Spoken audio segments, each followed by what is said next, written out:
하나님의 말씀은 사무엘하 14장 28절에서 33절 말씀입니다.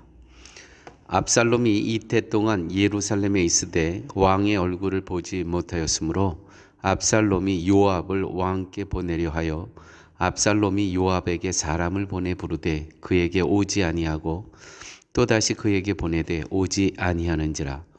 압살롬이 자기의 종들에게 이르되 보라, 요압의 밭이 내 밭 근처에 있고 거기 보리가 있으니 가서 불을 지르라 하니라. 압살롬의 종들이 그 밭에 불을 질렀더니 요압이 일어나 압살롬의 집으로 가서 그에게 이르되 어찌하여 내 종들이 내 밭에 불을 질렀느냐 하니 압살롬이 요압에게 대답하되 내가 일찍이 사람을 내게 보내 너를 이리로 오라고 청한 것은 내가 너를 왕께 보내 아뢰게 하기를 어찌하여 내가 그 술에서 돌아오게 되었나이까. 이때까지 거기에 있는 것이 내게 나으리라 하려 함이로라. 이제는 내가 나로 하여금 왕의 얼굴을 볼 수 있게 하라. 내가 만일 죄가 있으면 왕이 나를 죽이시는 것이 옳으니라 하는지라. 요압이 왕께 나아가서 그에게 아뢰되 왕이 압살롬을 부르니 그가 왕께 나아가 그 앞에서 얼굴을 땅에 대어 그에게 절하매 왕이 압살롬과 입을 맞추니라. 아멘. 여러분, 지금까지 여러분은 죄인이라는 말에 대해 수없이 많이 들으시며 오늘까지 살아오셨습니다. 죄인이라는 것은 하나님 앞에서 인간의 상태를 말하는 것입니다. 인간이 어떤 존재인가를 말해주는 것이 곧 죄인이라는 것입니다.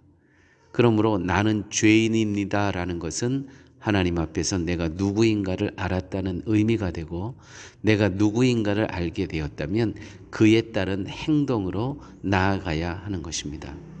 그러나 행동은 과연 저 사람이 죄인임을 고백한 사람인지 헷갈릴 때가 참 많습니다. 입으로는 죄인이라고 하면서 그의 하나님 앞에서 사람 앞에서의 행동은 전혀 죄인 같지가 않다는 것이죠. 다윗이 압살롬을 돌아오게 한 것이나 돌아오게 하였으면서도 그 얼굴을 보지 아니한 것이 자식에 대한 어떤 갈등적 요소를 가지고 있다 할지라도 어쨌든 압살롬의 입장에서는 자신의 죄로 인해 다윗과의 관계가 단절되어 있었습니다. 왜요? 암논이라는 이복형을 죽였기 때문에 하나님 앞에서 또한 아버지 다윗 앞에서 죄인이죠. 그래서 이 관계 때문에 관계가 단절되어 있기 때문에 하나님과 아버지 다윗 앞에서 죄인이죠. 그런데 이 죄인된 모습이 전혀 안 보입니다. 즉 다윗이 자신을 보고자 하지 않는 것이 자신의 죄로 말미암은 것임을 잊지 말아야 했었는데 그것을 잊어버렸다는 것이죠. 그런데도 불구하고 압살롬이 다윗의 얼굴을 보고자 합니다. 떳떳하고 당연한 것처럼 자신의 죄를 전혀 생각하지 않습니다. 자신이 범한 죄를 생각하면 감히 다윗의 얼굴을 보고자 하는 마음을 가질 수 있겠습니까? 오히려 다윗의 얼굴 보기를 두려워해야 하는 것, 그것이 옳은 것 아닙니까? 결국 아들 압살롬은 죄를 범한 죄인이면서도 자신의 죄를 보지 않고 있으며 죄인이라는 자신의 본질에 대해서도 외면하고 거부하고 있는 그런 모습을 우리는 만나게 됩니다. 이것이 혹시 우리의 모습 아닙니까? 우리는 하나님께 죄인이라고 하면서도요, 우리의 행동은 전혀 죄인 같지가 않을 때가 너무나 많이 있습니다. 압살롬은 요압이 오지 않자. 왜요? 요압을 통해서 이제 다윗 왕께 나아가고 싶은 마음이 정말 굴뚝 같은데 이 요압이 오지를 않는 거예요. 그래서 압살롬은 술수를 부립니다. 30절 31절의 말씀, 압살롬은 요압의 밭에 불을 놓아 요압이 압살롬을 찾아오도록 합니다.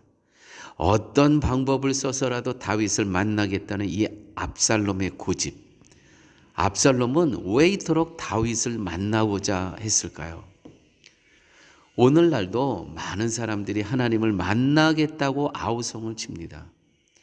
하나님께 나와서 자신이 원하는 것을 얻기 위해 온갖 방법을 동원합니다.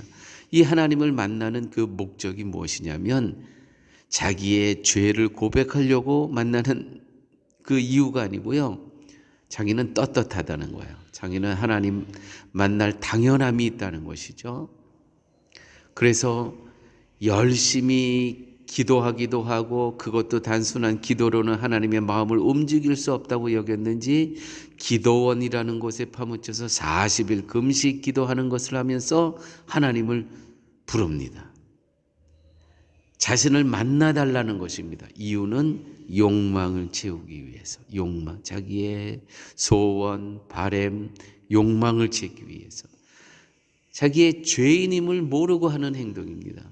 우리의 삶 가운데서도 이렇게 압살롬과 같은 그러한 행위가 얼마나 많은지 모릅니다.